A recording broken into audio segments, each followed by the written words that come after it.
काय म्हणताय, मजेत ना?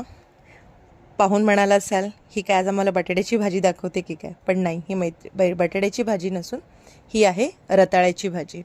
तर मार्केटमध्ये आता रताळी छान आलेली आहेत, तर म्हटलं तुमच्याबरोबर ही रेसिपी शेअर करावी. सर्वप्रथम मी इथे कढई गरम केलेली आहे, त्याच्यामध्ये तूप घातलं आहे आणि रताळी जी आहेत ही सालं काढून अशी कापून घ्यायची आहे. आणि आता फोडणीला सर्वप्रथम मिरची, जिरं, हे छान याची फोडणी खमंग झाली की मग याच्यामध्ये आपल्याला हे रताळ्याचे काप जे आहेत आपण करून ठेवलेत ते टाकायचे आणि छान मिक्स करून घ्यायचे आहेत. एक 5 ते 7 मिनटाच्या वाफेमध्ये रताळी आपली छान शिजून जातात. बघा, आपली रताळी छान शिजलेली आहेत आणि ह्याचा रंग देखील बदललेला आहे, अगदी एक एक मोकळा झालेला आहे.